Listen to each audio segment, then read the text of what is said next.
চারটি বিষয় যদি কোনো পুরুষকে দেওয়া হয়, বুঝতে হবে আল্লাহ তাকে দুনিয়া আখেরাতের সব কল্যাণ দিয়ে দিছে। এখন আজকে মিলেন যে আপনি এই চারটা পেয়েছেন কিনা, যদি না পেয়ে থাকেন দোয়া করবেন আল্লাহ যেন দিয়ে দেন। কয় জিনিস?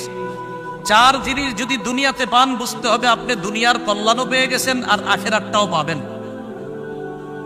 قال رسول الله صلى الله عليه وسلم أربع من أعطيهن أعطي خير الدنيا والآخرة।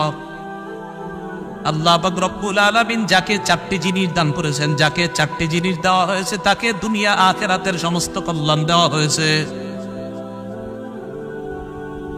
এক নাম্বার,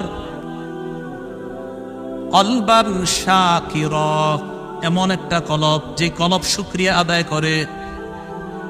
দুই নাম্বার, লিসানান যাকিরা, এমন একটা জিহ্বা যে জিহ্বা আল্লাহর জিকির করে।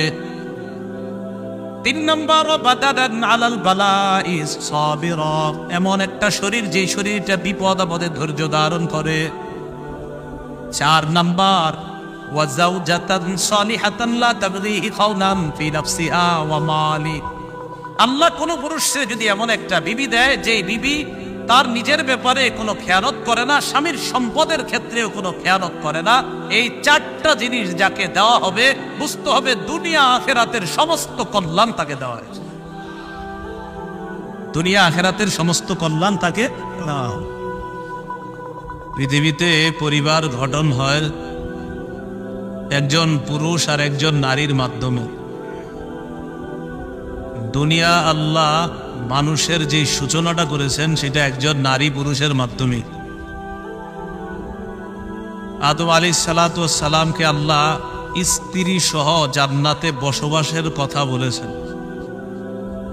আল্লাহ বলেন, ইয়া আদম উসকুন আনতা ওয়া যাওজুকাল জান্নাহ, আদম আপনি আর আপনার বিবি জান্নাতে বসবাস করেন।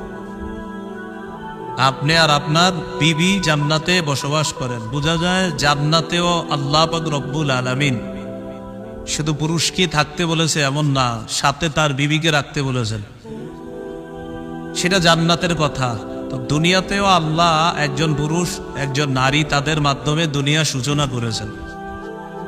সূরা নিসার 1 নম্বর আয়াতে আল্লাহ বলেন, ইয়া আইয়ুহান নাসু তাকু রাব্বাকুমুল্লাযী খালাকাকুম মিন নাফসিন ওয়াহিদা ওয়া খালাকা মিনহা যাওজাহা ওয়া বাসসা মিনহুমা রিজালান কাসীরাও ওয়া নিসাআ।